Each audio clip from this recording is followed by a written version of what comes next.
But today we're hoping to get into economic empowerment. And it's a bit fortuitous because I found myself yesterday having a conversation with someone talking about economic empowerment and the African American male in in today's economy. And what he was sharing with me was some statistics on African American men in professional jobs, African American men in entrepreneurship and opportunity. And some of the information he was sharing with me showed a disparity in African American men and other groups, including Black women, Latino men, Asian men. And I found the conversation fruitful, and I thought about using that conversation as a springboard for us to have dialogue today on this topic, because um, as a banker, I believe it's very important that we talk about wealth creation and wealth building in our community. But as an African American man and the father of two daughters, I found my conversation yesterday very sobering because I'd never stopped to think about or was even aware of the disparities that exist today with African American men and their persistence through professional careers or further education and opportunity. Um, I'd like to stop there and get some of you guys' reactions. So for me, I think that the topic is crucial. Um, when you're talking about progressing in life or looking at, African American men's place in life and the vanishing middle class. Like I was doing some research when I was working, on some papers and stuff that we talked about, like how the college degree has been, the standard bearer for access into the middle class, but not necessarily if you're an African American male. Like you can still get the college degree and still not have access into the middle class. And I think that this is a conversation that I have every day at home. Is surrounded, is centered around money. Okay. Like where is it coming from? How am I going to get more of it to sustain the lifestyle that I currently live, or to like try to level up my lifestyle? But I always feel as if the secret Correct. of making money are the Yeah, so they got a climb.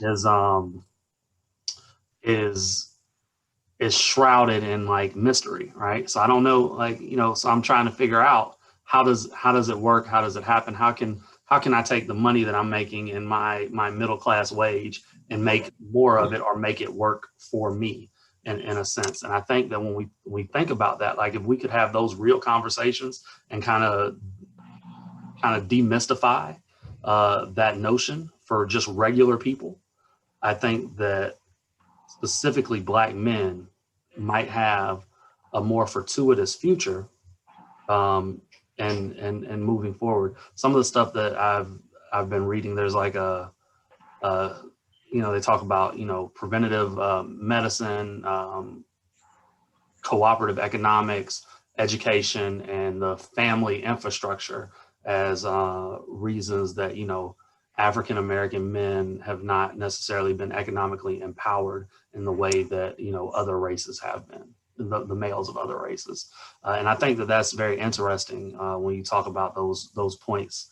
That I can see why, because an unexpected medical bill could put you in the hole, but that could be treated if you had regular visits with your doctor to schedule like preventative maintenance, or not knowing how to properly budget. But then once you figure out all these tools, like how do you make the money work for you in a sense? And I think that that's something that we all need to know. So I I, I see Jeff Thomas just joined the call, and I was hoping that we could talk to him about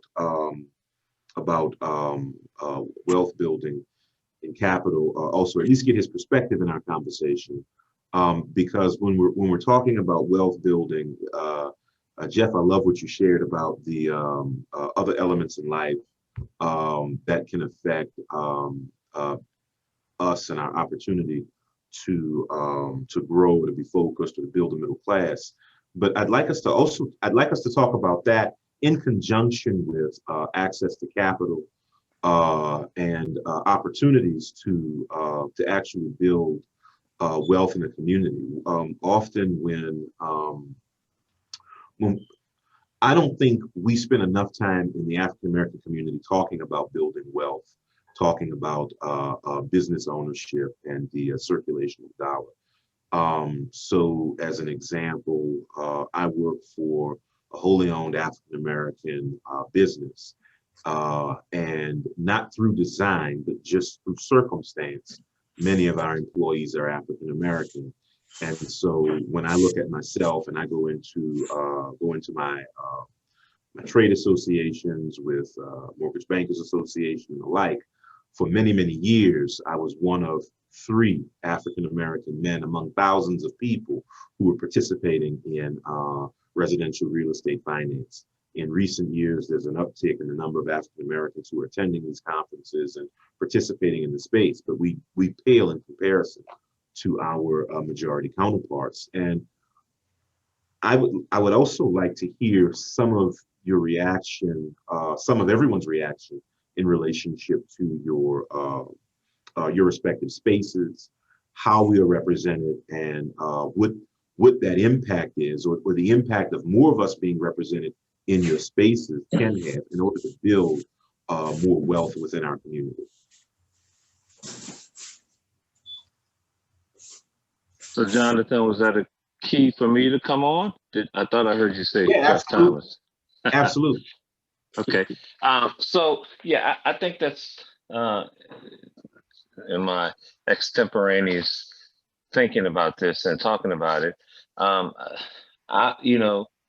In the capitalistic society, access to wealth is probably the most important thing that any African American businessman can have. Most of my banking is done with Liberty Bank. WBOK is financed through Liberty Bank, and I have a couple other businesses that you guys help me with. And so, thank God for Liberty Bank, I'll say, and thank God for access to capital. But, access to capital, it starts with, so many things. Business acumen, the ability to do business, having good credit, having your ducks in a row, having just, your paperwork in order, those kinds of things. I mean, I talked to a few friends of mine about PPP money, guys who've been in business as contractors, say, for 30, 40 years, and, never incorporated, don't have any contractor's license and couldn't get any PPP money because their paperwork wasn't in order. And so I just think that, basic things like that have to happen before you can even talk about then going to a bank and having a whole business plan and the ability to do all of the things necessary to get a bank to approve, a significant loan. And so much of it, in my mind, is based upon how we have access to education, how we have access to strong families, all of the things possible to have good credit in your life and to be responsible and mature enough to understand. And, part of the Black male paradigm is to be foolish and party a lot. I mean, this is a stereotype, but part of that paradigm part of that stereotype that too many of us fall into gets us into trouble and prevents us from realizing our goals and our dreams. And so I think as I talk about this, I think we have to get a reality check together in our own lives. And so then we can Liberty Bank is a Black bank designed to help Black businesses, but they can't do it because so many Black businesses don't have the ducks in a row. And so that's really important that we, do the pre-work so that we can then go to the bank and say, hey, we got this money and we want to do these things. You know what I mean? So that's all I have. No, no, I appreciate that. And part of what I am hoping to get from everyone is a sense of what we think we can implement through work that can help us build wealth and capital in our community.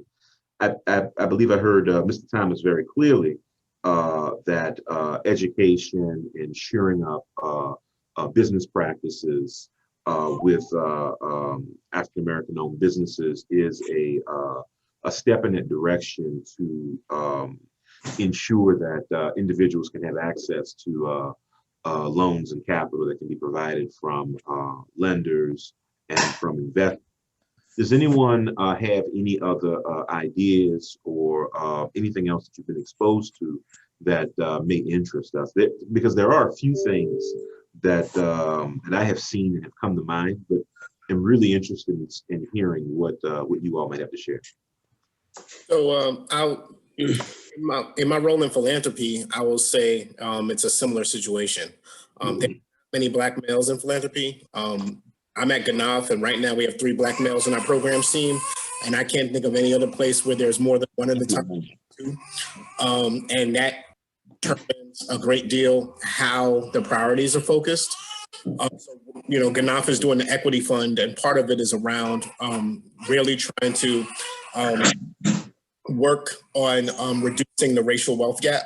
And the idea that we're still stuck at 2% of receipts, even though we have an increased number of entrepreneurs and an increased number of businesses within New Orleans. So ultimately, I would say it's twofold. I think one, providing additional access to capital is key. The technical assistance aspect is key. Also, I would say supporting the incubators that do exist, that are already doing that work. For instance, Thrive NOLA. And also Good Work Network, and entities like Nucor that are doing trying to link people to capital in various ways, but also doing that education and training as well. One of the biggest issues they have is that they're resource strapped.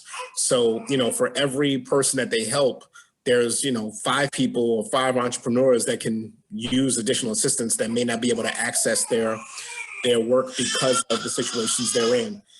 So it's really about trying to, one, make sure that we connect as many people as possible to the existing programs, but then also lifting the existing programs up to do more effective and efficient work. Also, and lastly, sorry about my little one is losing his mind right now. Lastly, the most important thing I think is really about outreach. For all those programs I talked about, I can guarantee a very small portion of the population knows they exist. So, one of the things that we all have on this call are bully pulpits. And so if we start, kind of creating a campaign to, one, let people know that these resources exist and then prop them up as well, I think that'll go a long way. No, those are good points. So what I'm hearing you share, James, is that in addition to the education and technical assistance, but really uplifting the programs that currently exist and trying to shore them up. Part of my my follow-up question to that is, what about businesses that already exist and are set up but are reaching a growth barrier? Do any of those programs that you mentioned provide further assistance or additional access to capital? So actually, that's a really good question I've been thinking about the last couple of weeks. The equity fund that we do, I'm the program manager for it. So one of the original grants we gave out was to Good Work Network. And so Good Work Network's sweet spot are really for those entrepreneurs that are just starting out.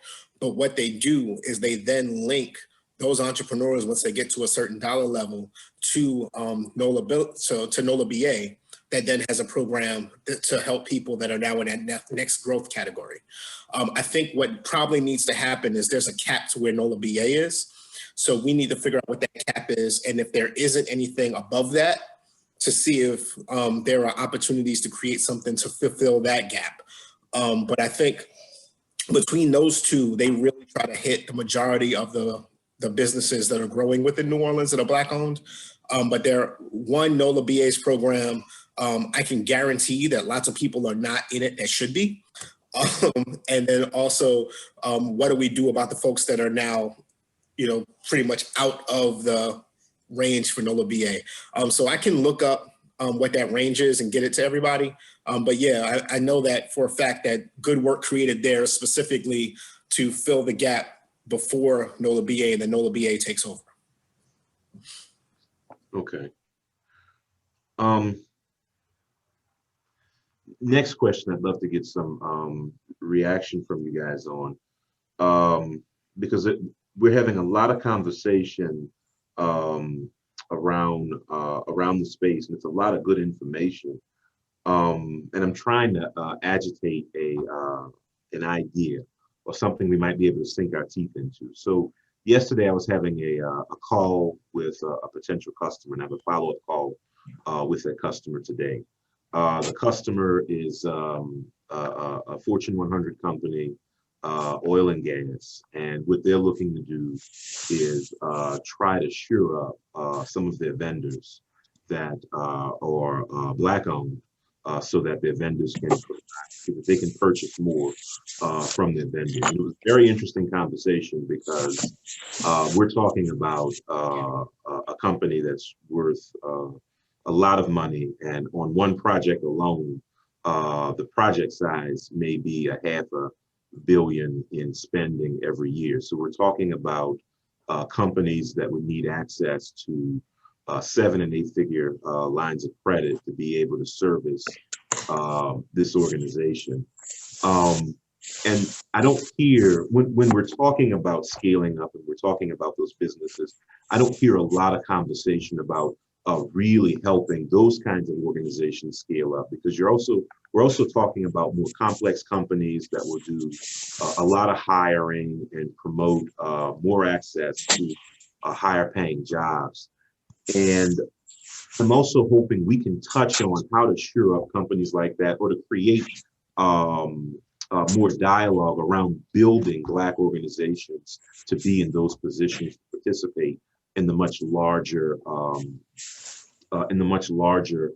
procurement spaces and doing business with much larger companies, so that we can get beyond 2% in receipts locally. We can grow to having African American businesses doing $1 million or more than $1 million in sales annually. I'll share one more little tidbit, and would love to get some reaction. And I have some specific questions for Dr. Griggs and Ronald, but one more little tidbit. A number of years ago, we did something to honor minority women in New Orleans who own businesses. And the criteria for that with the partner organization that we partnered with were businesses that had gross sales of $750,000 annually. And we struggled to put together a list of 5 African-American female businesses that had gross sales of $400,000 in the metro area. And that was surprising to me with the amount of business that we do, we African-Americans do in our community. And so I'm also concerned with, personally, I'm concerned with how we support businesses and how we drive more sales to the businesses that ultimately hire in our community and support our causes. Part of why I wanted to ask Ronald a question, Ronald's expertise is in commercial finance and general finance. And I think it would be helpful if Ronald, you gave us a sense of what customers look like that come to you, what we should be focusing on in terms of helping more businesses become ready to be bankable and to have access to the credit that we might be able to provide. And then do you have any ideas on some things we might be able to take up to help push more wealth in the community, or drive more business ownership, more receipts to people like Jeff? Mr. Wilson, I want to apologize first for my tardiness, and then I just got interrupted for a call. And I heard your question just now, really getting a sense of what minority-owned businesses could participate in some of these opportunities that you mentioned earlier. I guess for these, larger Fortune 100 companies, assist, support the need. I mean, certainly, I think we all recognize just capital and financial capital in general is always going to be at the top of the list. What I would share with this group, and unfortunately had too many discussions internally within the bank, is that before we even get often to the issue of financial capital, is that level of financial literacy, and then just entity's capacity to have an expansion in services. And as much as I hate saying this, I think what I've realized in my time here is that what I've seen more businesses crippled by success than failure. They just can't manage the growth, even if they have access to funding.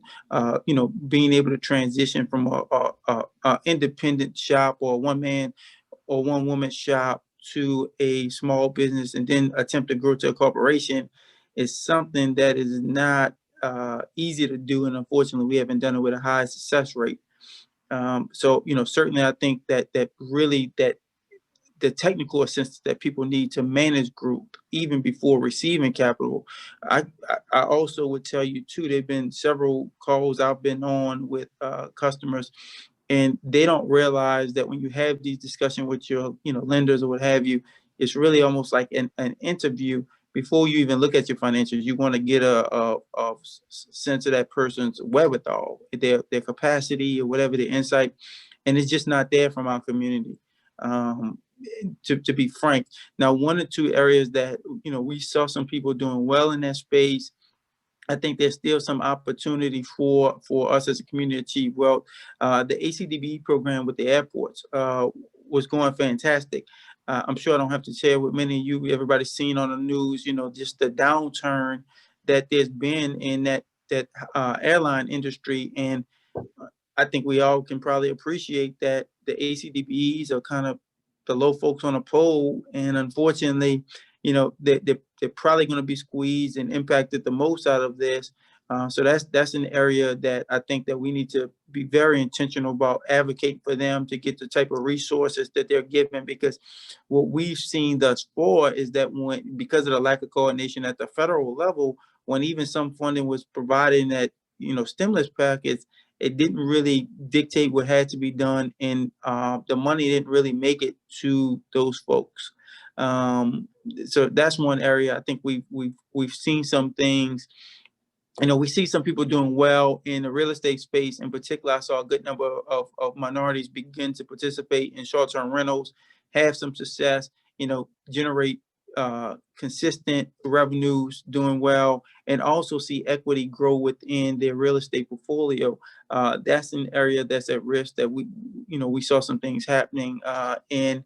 And the other space too to be mindful of, we have a lot more people now that are educated and participating in the tech space, but I think that they're going to have an either greater barrier to access capital just because so many, one, VC funding is usually restricted and limited for minorities, and banks, not just community banks in general, they want to see, some type of collateral with these requests because of the risks associated.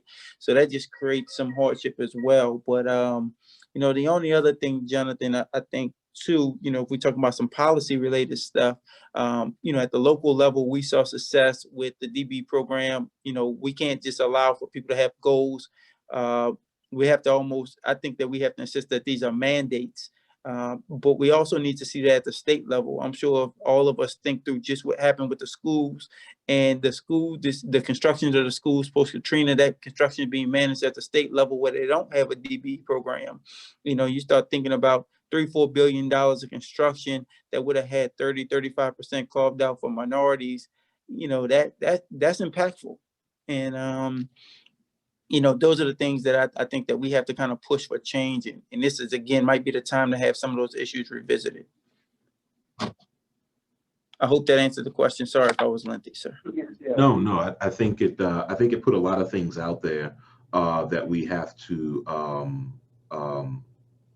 I think it put a lot of things out there. I mean, because number one, what I'm hearing across the board is education, technical assistance. Now, I know James named a number of pieces that are out there, and I guess my question to the group is what's in place currently working? I know many people, to James's point, also may not have heard of a lot of the programs that are out there, but is what exists work? Does what exists currently work? So the answer is no. Excuse me, Jonathan and group. I apologize. Bishop Watson, I'm very late. Sorry to interrupt, but I am on the call. Thank you. Thank you, Bishop. So, Jonathan, can you hear me? Yeah, I can hear Hello? you. Yeah, so the answer is no, or else we wouldn't be having this meeting. I think the root cause of this, James alluded to it earlier. Yeah, we need to make a distinction between education and then to what Ronald just brought up, literacy.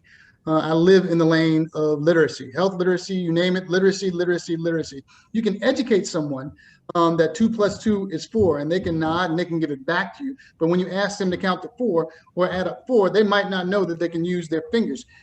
Financial literacy is at the core, it's at the base, and it's on all levels. It's on an individual level and the conversations that are happening in majority households that we don't know about.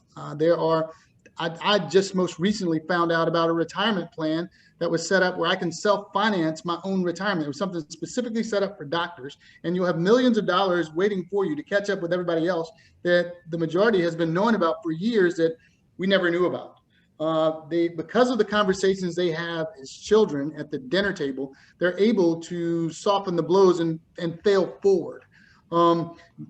The literacy encompasses knowledge of all the pieces of the puzzle that it takes to get to success, like the ability to go to, not just knowing that the programs are there, but the who's, the what's, the how's, the when's, good morning, and fully understanding what money means and what wealth means. When we started this conversation, they were saying access to capital, access to wealth. Access to capital isn't necessarily access to wealth. Defining what wealth, true wealth is in our community is again, it's a financial literacy thing.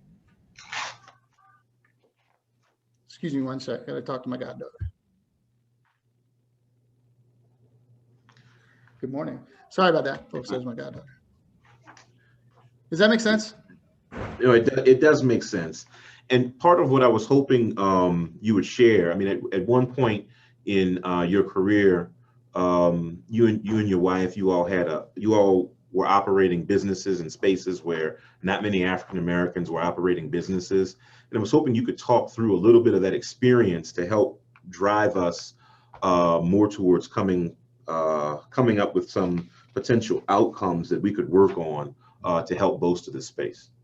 One of the things is having, so we've had hospice, I've had a family practice, I've had a clinical research facility. Right now I have a consulting company. It's getting our community used to seeing us in those spaces. And that's one of the things. A lot of times you'll be discounted because you're one of the minorities in those spaces, and it'll automatically be assumed that you have a subpar product or that you don't operate in excellence. And that's a public perception. Really trying to get us to support us has been one of the big challenges. It's the same thing that we're seeing now. It's the same principle that we see now in medicine. Right now we're talking about, and I gotta talk COVID because that's just what I do these days. We're having an issue with the new vaccine coming out because 32% of only 32% of African Americans said that they would even consider taking a vaccine. And here's the real issue is, I understand. But as there was an article that came out in the New York Times that said that part of the issue is that they don't see any of us in the spaces to talk about it and have real conversations about what a vaccine is, what happened at Tuskegee, and why we're afraid. Only 2.6% of all doctors in the country are African American. So when I walk into a room, people, I'm talking strictly in our community, automatically assume I'm a tech. I'm there for transportation. I might be any of a number of things. The medical assistant, which there's nothing wrong with those professions, but there's automatically a subpar expectation, which in the business world doesn't translate to success when you're trying to operate a business in a community for our community. So that's one of the major complications we have. So one of the answers is to have conversations in public. The people that are, if you want to talk vaccines, you put doctors on public places and you address those questions in the community. If you want to talk business people, a lot of times people won't realize people are business owners. How many times do we ever ask what it is that each of us do? They automatically assume that you might be working for someone else. Does that make sense? Yeah, it does. It does. Look, and Jonathan, I think when you talk about another outcome, like when you're looking for answers and solutions to what Dr. Griggs said a little earlier when he was talking about literacy, and to what and the conversations that they're having at dinner tables, the majority's having at dinner tables with their children. I think that we have to start earlier as a community, right? To have these conversations about financial literacy. I remember when I was a kid, the bank that I was banking with for a while was in my elementary school. Like I've had that bank account since the 2nd grade because, they came to my elementary school and said, hey, start a savings account, and that's what I did. I put like $5, $10 in there and they allowed that to happen. To now that I'm a father of 3 little girls, we're having this conversation in the living room after their birthday where, like people give them money and stuff like that. And I'm like, okay, I'm going to hold the money. I'm going to be the bank for you. If you don't spend the money, this is what I'm going to do. I'm going to put more money in there. So I'm going to give you interest. So, now they're like, oh, so if I don't spend this money, you're going to give me more money. And I'm like, yeah, that's what'll happen. So the longer you keep it in, the more money I'll keep giving you, because there was an initial, like when you give a kid some money, there's an initial rush, like, oh, I want to buy this, right? But I think that if you can catch kids at an early age and you catch the youth at an early age and start building these things up throughout the years, you talk about elementary school, high school, and then when you get to college where you're at the point where you're able to actually mess up your credit and do stuff to get your ducks out of line, like Jeff was saying earlier, I think that there's specific touch points that you can reach people at. So you start, elementary, middle, and then like college. Because the first thing they do, to probably what they did to most of y'all when y'all went to a college campus, they probably gave you a credit card and said, here you go. And you might not have realized if you were me or had a mom like me, you were like, all right, well, you got what limit? Oh, baby, we can spend this then, So there's parents that don't know, just like the kids don't know. But how you stop the cycle is you have to disrupt something within the cycle, and you do that at an early age. So are you proposing that financial literacy or that financial literacy education be bolstered in schools and made a part of the curriculum? I definitely think that should happen. They should teach me how to do my taxes. They should teach me how to get a loan for a house. They should teach me about credit all throughout school. How to pay my bills. Yeah. How to pay my bills on time, what it means to lease versus purchase, renting versus purchasing. Going to med school, it was amazing. I didn't understand, like a lot of my colleagues, their families would buy them condos as a gift, as a graduation gift from college. And I'm paying rent. I'm like, man, I don't understand that. And shit. So when they graduate med school, not only do they have a piece of property and a career, they put them ahead. I didn't realize that. And I didn't realize that, when I had my house, I could borrow against my house if I needed a line of credit. Like, I didn't know that. And I was like, so what do you mean? Like, I can just do this? And they were like, yeah. So I didn't realize that, because like if I wanted to start a business or do something else, I have that line of credit. But I think that a lot of it is when you talk about like education, Dr. Griggs made a great point. When you talk about education versus literacy is the key to all of this. But in order to be literate, it has to be reinforced and reoccurring. And that doesn't happen quite often. Because again, the key to making money is often shrouded in mystery. We have to demystify it. That's it. So, bringing the conversation back around, I started out talking about interesting dialogue and how African American men as professionals, in terms of when we look at the numbers, we're sliding in relationship to lawyers, doctors, professionals, finishing college.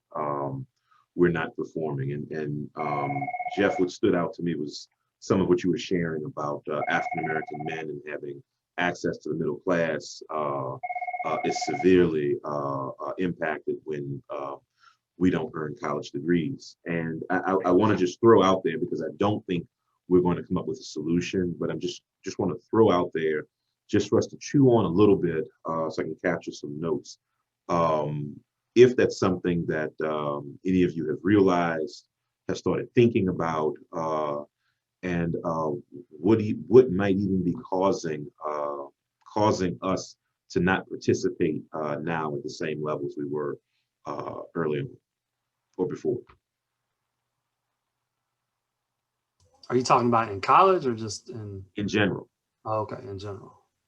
Jonathan, I think, on that, it's something I've thought about often in terms of, why in particular, like the professions that we hear touted the most, physicians, attorneys, or what have you. I think that one of the things that may be happening is that we're being exposed to different industries over time. And those were the ones that were most viable, that seemed to be amenable to some level of inclusion and diversity earlier on than others. I know now, whenever I talk to a group of kids, I tell them go be a riverboat pilot. I had no idea that a riverboat pilot started making $400,000 a year. I could ride up and down the river for $400,000 a year, but I had no idea about that. And I think that we see more and more people, participating in different industries that we may not have before, and that could partially be why there's a reduction. I do think too that it's a little different in one of the ideas I've talked with over the last few years. It was a comment that we had in a discussion with Landrew when he was rolling out the whole, I can't remember the name of his crime plan, that comprehensive crime plan that he had. Code for Life. Yeah. And so it was about 7, 8 of us meeting with him. And my feedback to him was, sounds like lipstick on a pig. And I said that respectfully, because I understand that, certain things he wanted to do. And one of the gentlemen in the meeting said something I'll never forget. And I think it was the most accurate statement ever. He said, man, we're spending all this money coming up with all these programs and designs. All we really need to do is figure out a way to get the girls in elementary and high school to like the guys on the honor roll and not on the corner, or not just on the football field. And to me, as stupid as that, or as simple as it sounds, I was like, man, the only time I ever made the honor roll was because of a young lady. It wasn't because of anything else, right? So I think that's, I'm simplifying, I'm laughing about this, but I do think that's part of the discussion that we have to have as a community about the things that we really value. And, going back to your earlier comments about, I know we've talked a lot about education over the years. I do think we need to revisit the role and purpose of schools.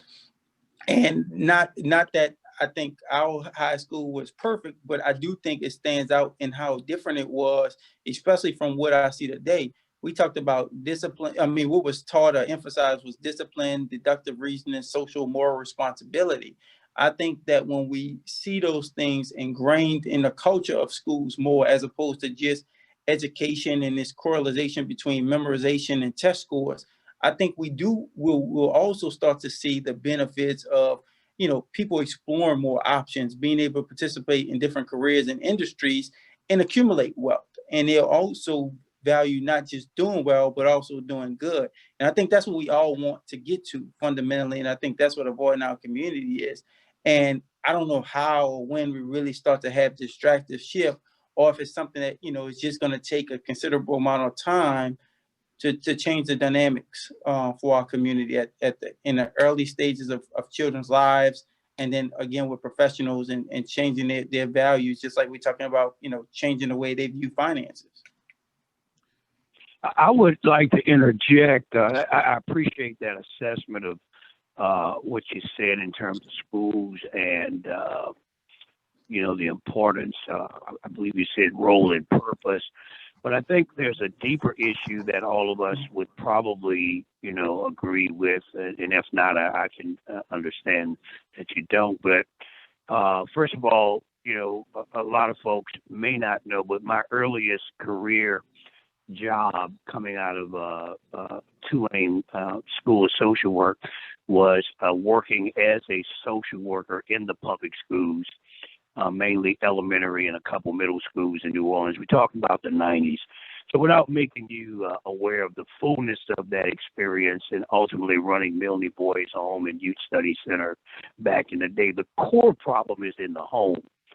And when we start talking about schools, I don't think we can, in our community, really talk about schools doing anything or us as professionals doing a whole lot in the sense of our role until we really, our roles, plural, in helping our community until we really take a hard look at families.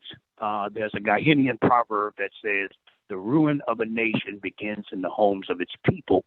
And so what you see in the schools and what we see manifested on the streets of New Orleans and many other inner cities and even in some rural areas is what's being manifested in the home. So there has to be a deeper conversation and maybe a plan of action or plans of actions as to how we do real parental education and real making the school the extended family that it used to be. And I'm not trying to turn back the hands of time, but schools used to be family, and maybe there are remnants of that still going on. I'm not aware of it too deeply, but maybe there is. But I'll just use New Orleans. Here we are, the biggest experiment with this whole charter school movement. And I don't feel a sense or know a sense of connectivity to the family, to the neighborhood, to the church, to the whatever entities that surround the school. I know I'm saying a mouthful, but I just thought it was important that I would insert that, yes, we do have issues with the schools in terms of its role, its purpose, but family, many of these children, I mean, 90% of our kids are below or at the poverty level in our public schools. That's reality. And so until we begin to really take a deep leap into poverty, a living wage, and all those other social indicators that our people are confronted with, we might just be blowing in the air. And I'm not trying to be pessimistic. I'm just being realistic about this. I've worked in this field for at least 3 decades or more, almost. And I just know family life in the Black community is really, really, really devastating right now. This is a poor city. A lot of times people don't want to talk about that. A lot of our people, 50 or 60% of our people live at or below the poverty level. I call New Orleans a high-tech plantation, in terms of the industry. Of course, it's all but gone now with COVID in terms of hospitality and tourism. That's where a lot of our people operate. So until we take a look at poverty in a serious way, and I know I heard Jonathan talk about the Black middle class men, but Black middle class people across the United States of America are slipping away. The Black middle class is under siege. So if we don't get to the class that's behind us, and I don't want to use the word underclass, but those who are in poverty, in New Orleans and miseducated, it's a bleak picture. And I am an optimist, but I am also a realist. I'll shut up. I just had to throw that in there. No, I think that's those are statistics and that's information that's important because when we're talking about building wealth in our community, when we're talking about a tall climb. And so it's important that we stay realistic and grounded in our conversation because I think it's important. And I'm glad you brought that up and shared that to keep us grounded. And so in the time that we have left, because I want to respect everyone's time, I promised that we wouldn't go over an hour. I wanted to kind of recap what I thought I captured. And then later on today, as I promised early on in the call, I'll be sending the date and time for the other two meetings. And I'm also going to send out the notes for this one and the last one. But what I captured overwhelmingly is that what we're saying is technical assistance is important, but education is also something that we're severely missing. And that education is not only on business practices and business practices and running of businesses and financials, but it also has to do with financial literacy. And we need to go as far back as we can on financial literacy. There should be a space or an outcome to ask one of our representatives in the state for an opportunity to carry a bill that would mandate or strengthen the financial literacy requirement in current curriculum for schools. I'm mentioning this because I heard Ronald say it and I saw a number of you shake your heads, but protecting the DBE program that's in place locally, but then pushing more in relationship to the state DBE program to create opportunities for businesses to participate in larger projects, which would ultimately create opportunities for more access to capital and wealth in the community. And then the last piece, the second to last piece that Dr. Griggs brought up, and I saw a number of you nod your heads, was just around, and all of you brought up a number of different things, but this was something specific that he brought up that I saw you all nod your heads on, and he was the only one to say it, that about showing that there are African-American business owners, there are African-American bankers, doctors, media moguls, so that we can change the narrative. To Jeff's point, we can change the narrative so that people can see African-Americans in more ways than just how we've been portrayed over the years on the news and in media.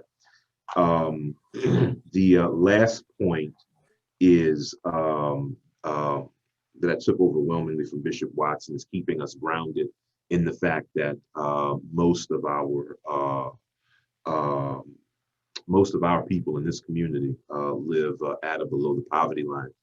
And what we work on is going to be long and arduous, but we need to keep that in mind because many of our families are hurting. Is there anything else that was mentioned that you guys believe I missed in this summary? Yes, sir. This is an addition that I didn't bring up earlier that I should have. We also have a significant informal legal economy here. Everybody knows a bunch of people that got side businesses that may not be incorporated, don't have any kind of bank accounts, but operate and, are pretty consistent and have been operating for years. Figuring out how we engage those folks as well to become part of the full, traditional economy, and also help them to build, in some cases, institutions from, something they do on the side to becoming their actual business. So I just want to make sure that we include those folks when we're thinking about how we move forward in whatever we decide to do, so they're not left on the outside. Okay. I think that's a great point. Jonathan, I had one other thing, and I apologize. I missed the discussion around the curriculum. One thing I would love to see mandated again in schools is just civics as part of the curriculum. I think that, especially when I think about our current president, how removing civics classes over the last decade or so from core curriculum of schools probably allowed for people to not even have a true sense of government's role and when somebody is overstepping. And I think that's something that we probably need to make sure is put back in the schools. I'm smiling because I think our president missed civics. People like him don't care about they use government, sir. It's not there to protect them. He mastered civics. He didn't have to take civics, So with that, Kai, do you have anything else for us?